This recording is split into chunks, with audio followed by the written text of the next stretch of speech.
चौफेर समाचार दिवाळी अंक. लेख द हाऊस ऑफ पेपर. मूळ लेखक कार्लोस मारिया दोमिंगाज. भाषांतर अभिषेक धनगर.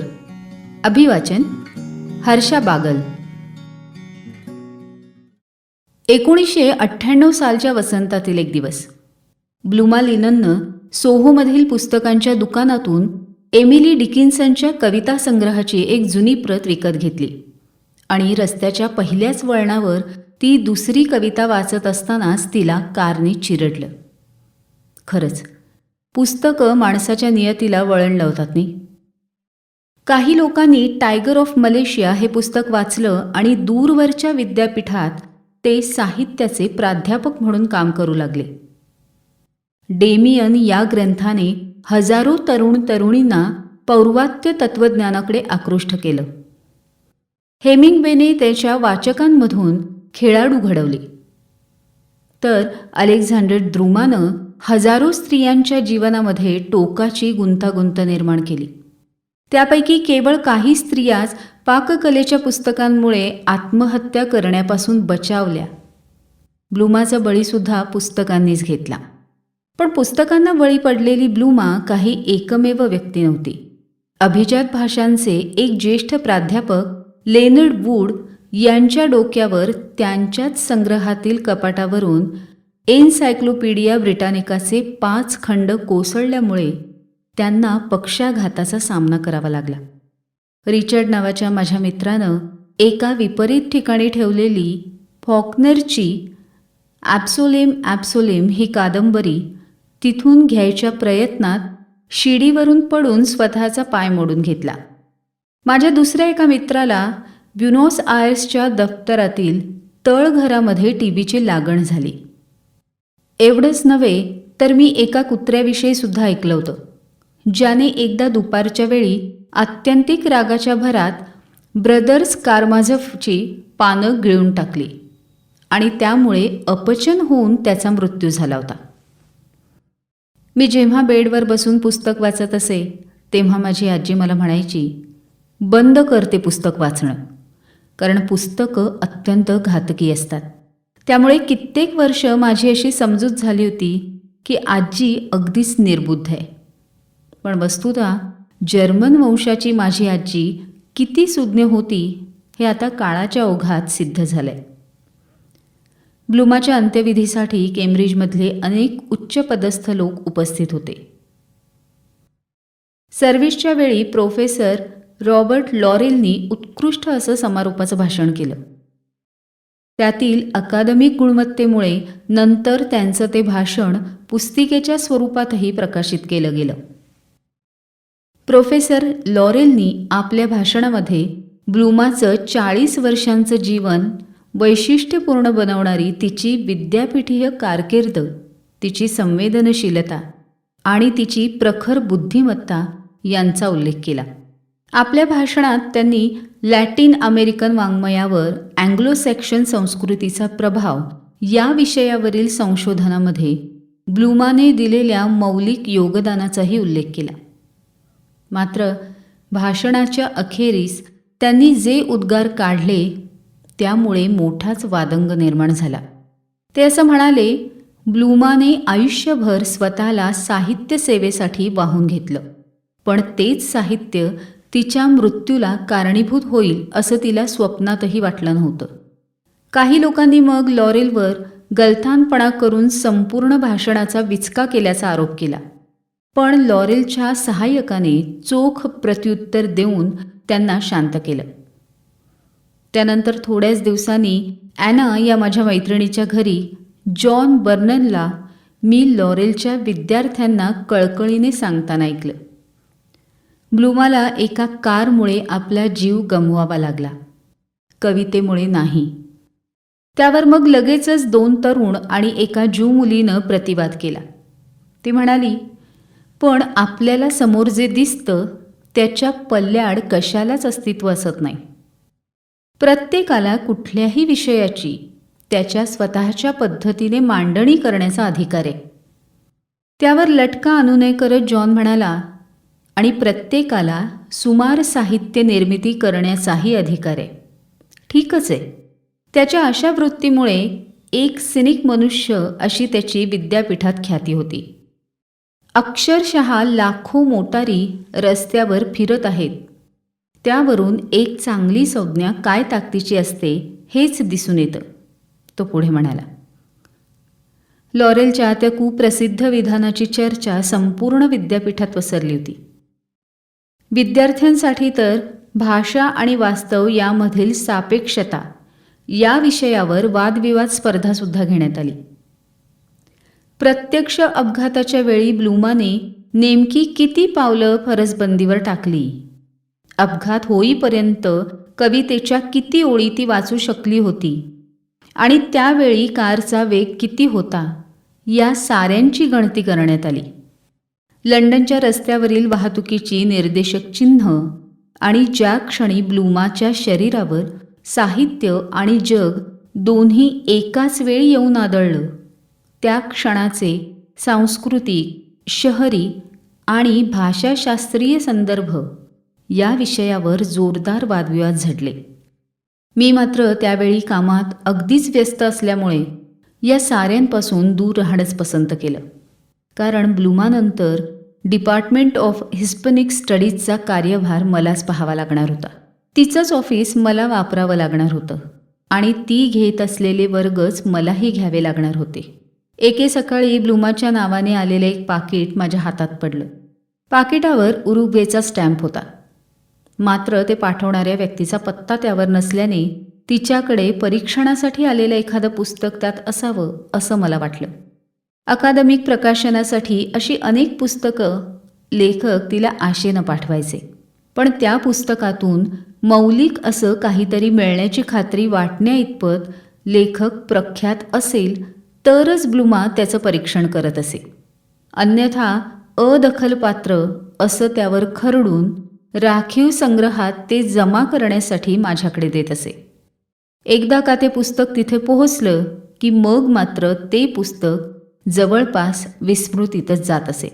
आलेलं पाकिट उघडल्यानंतर आत पुस्तकच असल्याचं मला आढळलं, पण मी अपेक्षा केली होती त्या प्रकारचं ते पुस्तक नव्हतं.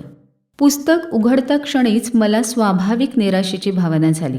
मी आधी खोलीचं दार बंद करून घेतलं आणि परत येऊन द शॅडो लाईन्सची कण्यातून निखळलेली प्रत हातात घेतली.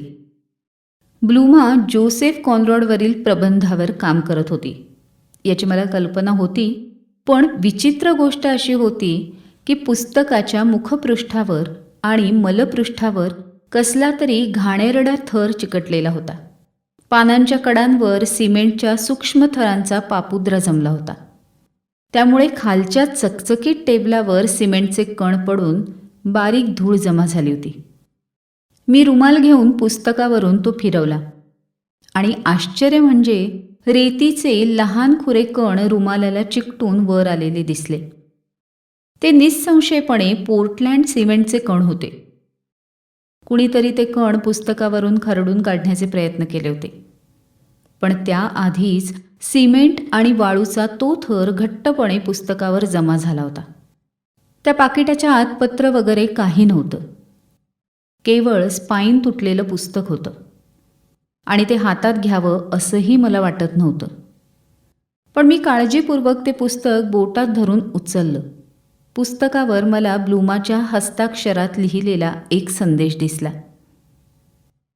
तिचं हस्ताक्षर अगदी लफ्फेदार आणि तिच्या सगळ्या गोष्टींसारखं नीटनेटकं होतं. मुख्य म्हणजे ते अगदी सहजपणे वाचता येण्याजोगं होतं.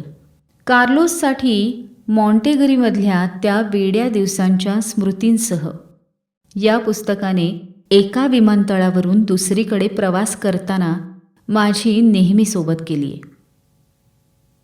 मला माफ कर, पण मी आधीच तुला सांगितलंय, तू काहीही केलंस तरी मला त्याचं कधीही आश्चर्य वाटणार नाही. 8 जून 1996. ब्लूमाचा फ्लॅट. ती फ्रीजमध्ये ठेवत असलेलं डायटरी फूड, चादरींचा वास आणि तिच्या अंतर्वस्त्रांचा सुवास, हे सगळं चांगल्या परिचयाचं होतं. माझ्याबरोबरच विद्यापीठातले 2 उपविभाग प्रमुख आणि एका विद्यार्थ्यासोबतही तिनं सूत जुळवलं होतं. त्या तिघांप्रमाणे मलाही हे ठाऊक होतं की ब्लूमा एका सेमिनारमध्ये सहभागी होण्यासाठी मॉन्टेरीला जाऊन आली आहे. तिथे तिचं अगदी अल्पकाळ टिकलेलं प्रेम प्रकरणही झालं होतं. तिची अशी अनेक हंगामी प्रेम प्रकरणं झालेली होती. त्यायोगी ती जणू तिचं गमावलेलं तारुण्य, 2 नवरे आणि एका छोट्या होडीतून मकोंडो नदीवर परिभ्रमण करण्याचं तिचं दुभंगलेलं स्वप्न यांनी दुखावल्या गेलेल्या स्वाभिमानाचं सांत्वन करू पाहत होती. पण मग त्यानंतर 2 वर्षांनी हे पुस्तक तिला परत का पाठवण्यात आलं असावं? इतके दिवस ते पुस्तक होतं तरी कुठे?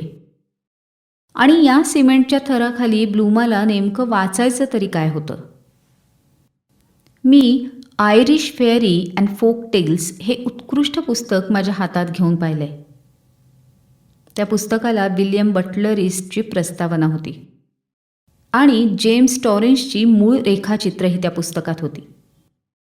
मी स्वतःला नशीबवान समजतो की काही अतिशय दुर्मिळ अशी पुस्तकं केवळ काही क्षणांसाठीच का होईना पण मला हाताळता आली. त्यांना उघडता आलं, त्यांचा भार हातावर जाणून घेता आला आणि या सुखाची केवळ मला एकट्यालाच मुभा असल्याची मधुर संवेदना अनुभवता आली. पण या पेपरबॅक पुस्तकाने मला प्रभावित केलं, तसं इतर कुठल्याही पुस्तकाने कधीही केलं नाही. त्या पुस्तकाची ओलसर दुमडलेली पानं मला जणू आतून साद घालत होती. मी ते पुस्तक बॅगेत ठेवून दिलं आणि ती बॅग ब्रीफकेसमध्ये सरकवून ठेवून दिली आणि काळजीपूर्वक टेबलावरची धूळ पुसून टाकली. पुढचा संपूर्ण आठवडा मी ब्लूमाच्या दफ्तरात सेमिनारसाठी उपस्थित असलेल्या लेखक आणि समीक्षक यांची नावं असलेल्या यादीचा शोध घेण्यात व्यतीत केला. सामान्यतः सेमिनार्समधून अशा प्रकारची यादी उपलब्ध करून देण्यात येत असते. तशी यादी मला सापडलीही. गेरू रंगाच्या आणि कव्हरवर मेमरीज ऑफ मॉन्टेरो असं लिहिलेल्या फोल्डरमध्ये ती आढळली. सेमिनारसाठी उरुग्वेच्या 2 लेखकांनी हजेरी लावली होती, पण त्यापैकी कुणाचंही नाव कार्लोस असं नव्हतं. पण तरीही त्यांची नावं आणि ईमेल ॲड्रेस मी नोंदवून ठेवले. ब्लूमाच्या व्यक्तिगत आयुष्यात आपण स्वतःला फारसं गुंतवून घेऊ नये असं मी स्वतःला बजावलं.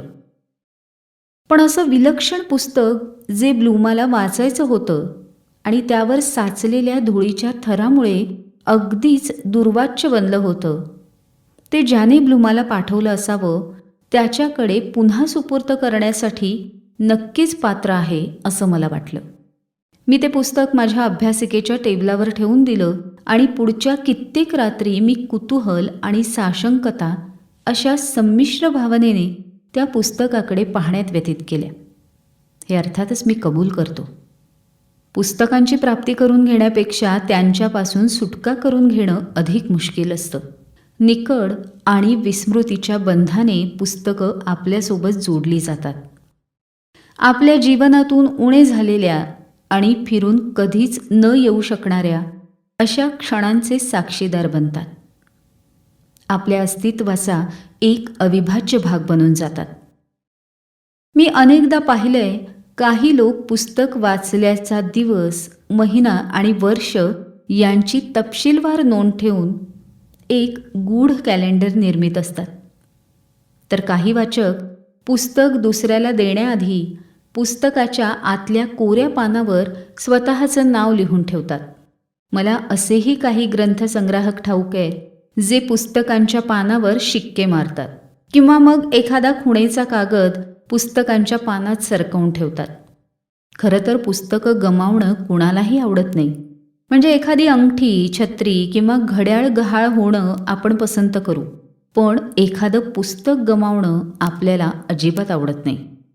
भले मग ते पुस्तक आपण भविष्यात कधीही वाचणार नसू, पण त्या पुस्तकाच्या शीर्षकातील लयीमध्ये गोठून राहिलेली दूरस्थ आणि विस्मृत संवेदना आपण गमावू इच्छित नाही. पण एक वेळ अशी येते जेव्हा आपणच जमवलेल्या पुस्तकांची संख्या मर्यादेच्या बाहेर जाते आणि ज्या गोष्टीचा कधी काळी आपल्याला अभिमान वाटत असे तीच आता पुरेशा जागेअभावी अडचणीची वाटायला लागते. ज्या दिवशी द शॅडो हे पुस्तक माझ्या हातात पडलं तेव्हा मी आता पुस्तकासाठी कपाटात जागा कशी रिकामी करता येईल या विचारानं चिंताक्रांत झालो होतो. आणि तेव्हापासून ती आजवर माझ्यासाठी कायमची समस्या बनली आहे. कालांतराने नंतर मग परीक्षा सुरू झाल्या आणि माझं लक्ष त्या पुस्तकावरून विचलित झालं. माझे स्वतःचे ब्लूमाचे वर्ग घेण्यात मी व्यस्त झालो. दरम्यान ते पुस्तक तसंच दुपाईवर पडून राहिलं. नव्या जबाबदारीमुळे अचानक आलेल्या कामाच्या ओझ्याखाली मी अगदी दबून गेलो. पण लवकरच उन्हाळी सुट्टी सुरू झाली. तेव्हा मात्र मी ठरवलं की आईला भेटण्यासाठी जावं. त्यासोबतच हे पुस्तक त्याच्या मूळ मालकाकडे सुपूर्त करावं आणि ब्लूमाच्या दुर्दैवी मृत्यूची त्याला खबर द्यावी.